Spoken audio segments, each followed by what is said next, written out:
सिर्फ 9 साल की है। उसके पढ़ने लिखने और खेलने कूदने के दिन है। देख पार्वती, लड़कियां या पराया धन होती हैं और जितनी जल्दी इन्हें घर से विदा कर दें उतना अच्छा है। कल से आनंदी की पढ़ाई लिखाई बंद। पर बापू, इसमें मेरी क्या गलती है? आप मुझे पढ़ाई क्यों नहीं करने देते? तेरी गलती है कि तू एक लड़की है। लड़का होता तो क्या बापू, लड़का होता तो क्या? ऐ लड़की, ज्यादा जबान ना चला, नहीं तो जबान फलक से खींचकर बाहर निकाल दूंगा। पर बापू, मैं पढ़ लिख कर कुछ बनना चाहती हूँ। मेरी पढ़ाई न रोको बापू। आनंदी, तुझे पढ़ना है तो पढ़, लेकिन सारी उम्र बाप की छाती पर ही बोझ बनकर ना बैठ। पर बापू, अभी तो मेरी उम्र पढ़ाई लिखाई की है। मुझे पढ़ लिख कर डॉक्टर बनना है। पढ़ाई पढ़ाई पढ़ाई, आज तो तेरी इन किताबों का काम तमाम करके ही छोड़ूंगा। ये ले। नहीं बापू, मत फाड़ो मेरी किताबों को। यह तुमने क्या किया? तुमने मेरी किताबों को ही नहीं फाड़ा बापू, मेरी किस्मत फाड़ दी, मेरी किस्मत। यह कापी किताबें ना सिर्फ छोरों के हाथ में अच्छी लगती है, लड़कियों के हाथ में तो सिर्फ मेहंदी अच्छी लगती है, सिर्फ मेहंदी। बापू, मैं लड़की हूँ तो क्या हुआ? लड़का और लड़की तो हमारे दोनों आंखों के समान होते हैं। चुप कर आनंदी, और ये एहसान मान की अब तक तो जिंदा है। कहीं बचपन में गला दबा के मार दिया होता तो आज ये तेरी पकपक ना सुननी पड़ती। अरे बापू, मुझे चूल्हा जलाना अच्छा ना लगे है। देख छोरी, जितना जल्दी हो सके चूल्हा जलाना सीख ले, उतना ही तेरे लिए अच्छा है। और हाँ, तेरा ब्याह होगा वो भी कल के कल। माँ, मुझे माफ़ कर दे बेटी, तेरे बापू के जिद के आगे मेरी एक ना चलेगी। माफ़ कर दे बेटी, मुझे माफ़ कर दे। प्रकार मात्र 9 वर्ष की छोटी उम्र में आनंदी का विवाह गोपालराव जोशी से हो गया। बाल विवाह एक सामाजिक कृति है और इस कृपता का शिकार होना पड़ा आनंदी को। 5 वर्ष बाद आनंदी 14 साल की हो गई है। उसके घर एक शिष्य ने जन्म लिया है। देखते हैं आगे क्या है। देखिए ना, इसे क्या हो गया है। इसका माथा तो अंगल की तरह तप रहा है। इसे तो बहुत तेज बुखार है। आप बिना कुछ भी बोलते हैं, दीजिए मुझे। माधव, माधव, जल्दी से वैद्य को बुला के लाओ। जी, अभी बुला के लाता हूँ। यह तुम क्या कर रही हो आनंदी? भगवान की विभूति लगा रही हूँ।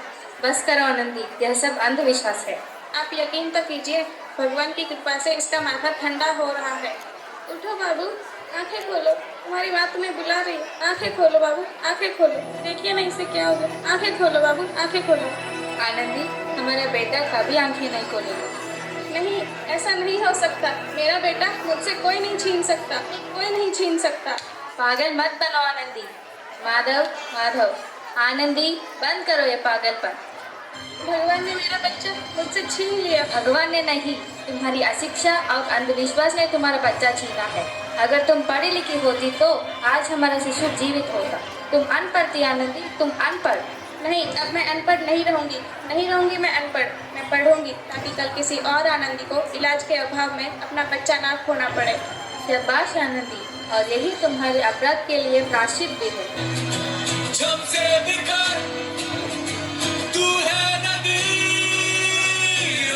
आनंदी, तुम्हारे बारहवीं का परिणाम आ गया है। तुमने पूरे कॉलेज में प्रथम स्थान अर्जित किए है। आनंदी, तुम्हारी मेहनत रंग लाई है। तुम्हें शिक्षा वृत्ति मिली है। कह लो तुम्हारे विदेश जाने के लिए टिकट। मुझे शिक्षा वृत्ति मिल गई है, मैं विदेश जा रही हूँ। तो ये सब मैं अकेले कैसे कर पाऊंगी? आपने आपको इतना कमजोर क्यों समझ रही हो? फिर इतना पढ़ने लिखने का क्या फायदा? तुम अभी गंवार की गवार नहीं हूँ, अब मैं गवार। तो इस प्रकार 7 अप्रैल 1883 को आनंदी अमेरिका के पेंसिल्वेनिया के लिए रवाना हुई और 3 साल बाद उन्होंने डॉक्टर ऑफ मेडिसिन का उपाधि प्राप्त कर ली। इधर आनंदी के पिता की तबीयत बहुत खराब थी। आगे क्या होता है देखते हैं। लगता है अब मेरे जाने का समय आ चुका है। अब मैं नहीं बचूंगा। वैसा मत बोलो। शहर के सिटी हॉस्पिटल में अमेरिका से कोई डिग्री लेकर बड़ा डॉक्टर आए। एक बार वहाँ चलकर दिखा लेते थे। हाँ सही बोला भैया आपने, कम से कम दिल को तसल्ली तो मिल जाएगी। हाँ हाँ चलो चलते हैं। इस मरीज की हालत तो बहुत ही खराब है। कोई चमत्कार ही इसे बचा सकता है। लो आ गई डॉक्टर मैडम। डॉक्टर मैडम जल्दी देखिए, मरीज की हालत तो बहुत ही खराब है।